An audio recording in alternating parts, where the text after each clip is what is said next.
Hello guys, मेरा नाम अमन है और मैं हंसराज कॉलेज का छात्र हूँ।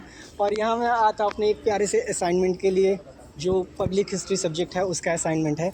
एंड उसके लिए मैंने सोचा कि हम लोग विज़िट करते हैं हुमायूं टॉम्ब। हुमायूं टॉम्ब में इसलिए आना चूज़ किया मैंने क्योंकि ये बहुत अच्छी जगह है घूमने में भी, और पब्लिक अट्रैक्शन के लिए भी बहुत सही जगह है। यहाँ पे आके हमें काफ़ी सारी चीज़ें देखने को मिलती है। ये एक हुमायूं का मकबरा है। हुमायूं एक राजा था, मुग़ल डायनेस्टी का एक राजा था हुमायूं। एंड उसकी डेथ के बाद गुलबदन बेगम ने ये बनवाया था। अभी हम ये इसका एंट्रेंस गेट है जो आप मेरे सामने देख रहे हो। जब हम इसके अंदर चलेंगे तो जब हम इसके अंदर चलेंगे तो मैं आपको सही से मकबरा दिखाऊंगा प्रॉपर, कि कहाँ हुमायूं को दफनाया गया है, और उसके बारे में बताऊंगा। इस मकबरे की खूबियाँ बताऊंगा और इस मकबरे के बारे में बताऊंगा आपको। चलिए मिलते हैं अंदर, और इसके महत्व के बारे में बताऊंगा कि पब्लिक हिस्ट्री में इसका क्या इम्पोर्टेंस है, लोग यहाँ कैसे आते हैं, और किस तरीके से हुमायूं के मकबरे ने हमारी विरासत को, हमारे इतिहास को आम लोगों तक पहुँचाया है।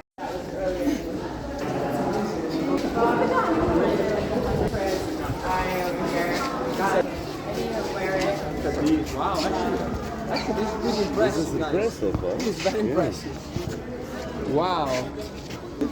इसका महत्व सिर्फ भारतीय इतिहास को भारतीयों तक पहुंचाने का नहीं, इवन विदेशी भी यहाँ पे आते हैं, वो इस जगह पे विज़िट करते हैं एंड इसकी इम्पोर्टेंस को समझते हैं। लाइक अभी मैंने गुजरते हुए सुना, एक बंदा बोल रहा था कि इट्स इम्प्रेसिव गाइस। लाइक वो हमें दिखाता है कि इस विरासत का कितना महत्व है। सिर्फ भारत में नहीं, भारत के बाहर देशों में भी लोग यहाँ पे क्यों घूमने आते हैं, और उसका महत्व, और कैसे ये अपनी पहचान छोड़ता है लोगों की। इसकी खूबियाँ हम आगे बताएंगे।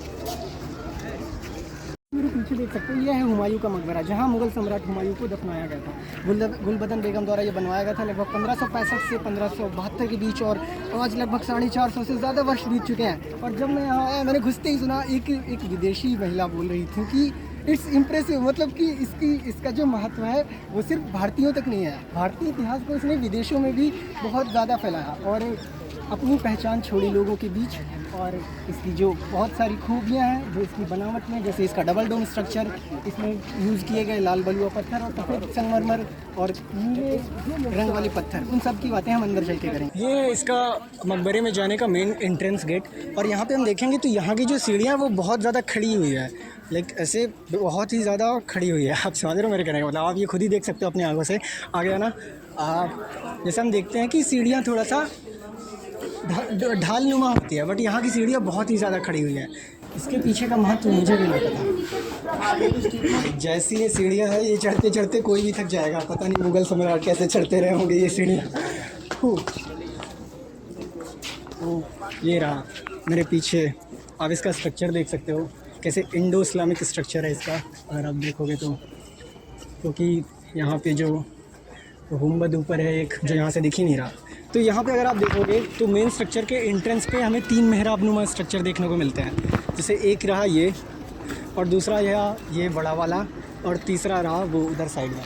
तो जो बड़ा वाला है वो मेन एंट्रेंस है, और इसका जो मेहराब नुमा स्ट्रक्चर है वो इनकी डिविनिटी को दिखाता है। जो जैसे ये मुग़ल सम्राट खुद को भगवान से, अपने अल्लाह से कंपेयर करते थे, खुद को देवताओं से कंपेयर करके खुद को लेजिटिमाइज़ करने की कोशिश किया करते थे लोगों के बीच, ये उसका प्रतीक है। और यहाँ पे एंटर करते ही हमें सबसे पहले एक कुआं नुमा स्ट्रक्चर देखने को मिलता है, जिसको मैं दिखाता हूँ आपको। और इसको आप लोग ध्यान से देखोगे तो इस पर आज के ज़माने में आज के लोगों ने यहाँ पे जाली लगा दी है। इसके आप नीचे ध्यान से देखोगे तो लोग आजकल इसमें सिक्के डालने लगे हैं, लेकिन पहले ये ड्रेनेज के लिए बनाया गया था। यहाँ से पानी भरता था, बारिश का पानी इकट्ठा होता था और वो सामने जाता था। आ जाओ इधर, मैं आपको दिखाता हूँ, आ जाओ। तो अगर हम इधर आ रहे हैं, आप देखोगे कि यहाँ पे ये जो 4 नदियों वाला कॉन्सेप्ट है, जो ऐसे 4 नदियाँ बनाई गई हैं ऐसे करके, जो सिंबॉलिक हैं, जिसमें गंगा, यूफ्रेट्स, सिरदरिया और अमूदरिया नदी हैं। यूफ्रेट्स जो है इराक की नदी है, और गंगा आपको पता है, और अमूदरिया, सिरदरिया वो पर्शियन नदियाँ हैं। उनको सिंबॉलिक दिखाया गया है, जिसके ज़रिए यहाँ पे 4 बाग को 4 हिस्सों में डिवाइड किया गया है। आप यहाँ पे चारों बाग को देख सकते हैं एक तरफ, और बस। और हाँ, और ये जो पानी है, ये जो नदियाँ हैं, ये शांति, शुद्धता और किस चीज़ का प्रतीक है? शांति, शुद्धता और समानता। नहीं भाई बता देना, शांति, शुद्धता और जीवन। और ये जो 4 भाग में नदियाँ डिवाइड की गई हैं, ये नदियाँ शांति, शुद्धता और जीवन का प्रतीक है। और ऐसे ड्रेनेज वाला सिस्टम आप देखोगे, ये कुएँ के चारों तरफ बनाया गया है। ये पानी की उपलब्धता को संपूर्ण करवाता था। और अब हम इसके अंदर चल के देखेंगे जहाँ पे आजकल लोग नमाज़ भी पढ़ने लगे हैं, और हम इसके महत्व को समझेंगे। आ जाइए। और ये है सबसे महत्वपूर्ण कब्र जो हुमायूं की है, और हम देख सकते हैं कि पूरे स्ट्रक्चर में ये सेंटर में बनाई गई है, जो इनको अल्लाह से जोड़ता है और इनको लेजिटिमाइज़ करने में काम करता है। इनकी दैवी शक्तियों का एक प्रतीक है ये, जो इन्हें यहाँ पे महत्व प्रदान करता है। और इतने बड़े सेंटर में इन्हीं की सिर्फ एक कब्र बनाई गई है, और इनसे लगी हुई 3-4 कब्रें हमें साइड साइड देखने को मिलती है, जो इनके आसपास वाले लोगों की या सहयोगियों की रही होंगी। बस।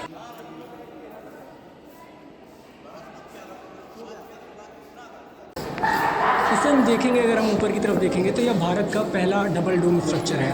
कंप्लीट डबल डोम स्ट्रक्चर यह भारत का पहला मुग़ल सम्राट द्वारा बनवाया गया एक स्ट्रक्चर है। बस, जैसा कि हमने देख लिया, ये था हुमायूं का मकबरा। और आपने देखा कि एक आदमी की कब्र के लिए, एक आदमी को दफनाए जाने के लिए इतना बड़ा मकबरा बना दिया गया। ये दिखाता है साम्राज्य की शक्ति, कि वो आदमी कितना महत्व रखता था। वो पर्सन जिसकी ये कब्र है, जिसको यहाँ पे दफनाया गया है, ये उसके महत्व को दर्शाता है, और ये बताता है कि वो हिस्ट्री में कितना इम्पोर्टेंट था, और उसके राज्य की शक्ति को प्रदर्शित करता है, और उसके साम्राज्यशाली राज्य की शक्तियों को दर्शाता है। What did you learn about history from this place? History. At that time, the peoples were too architectural. For a tomb, they have built this much amount of thing for that. So that is quite amazing, kind of. And also, this is inspired with Taj Mahal, I guess. One of my friends said so. No, it was made before Taj Mahal. Yeah, it's new thing for him, I guess. Yeah. Fine, good. Yeah, and do you know also about who was Humayun? No. He was a Mughal Samrat. I guess when you will go from... But got the things he did. Okay, no issues. Nice to meet you. What's your name? Sham. Aman. Okay, thank you. Public history वो history होती है जो आम लोगों तक अपने इतिहास को एकेडमिक से हट के पहुंचा दे, जो बिना क्लास में पढ़े भी लोगों तक इतिहास पहुंचा दे, वो होती है पब्लिक हिस्ट्री। और जैसा कि अभी हमने देखा हुमायूं का मकबरा, हुमायूं के मकबरे में हमें ऐसे काफ़ी सारे स्ट्रक्चर मिले, ऐसी काफ़ी सारी चीज़ें मिली जो बताती हैं, जो हमारे इतिहास को आम लोगों तक पहुँचाने का काम करती हैं। जैसे कि घुसते ही हमें जो वहाँ पर लिखा हुआ हुमायूं के मकबरे के बारे में दिखाया था, लोग वो पढ़ते हैं और वो जानते हैं मुग़लों के बारे में। लोग ये स्ट्रक्चर देखते हैं, इतना बड़ा स्ट्रक्चर देखते हैं, इसका महत्व जानते हैं। जब वो हुमायूं का नाम सुनते हैं तो वो उसके बारे में पढ़ना चाहते हैं, और वो खोजना चाहते हैं कि हुमायूं कौन था। और यही समझाता है कि पब्लिक इतिहास क्या करता है। बस।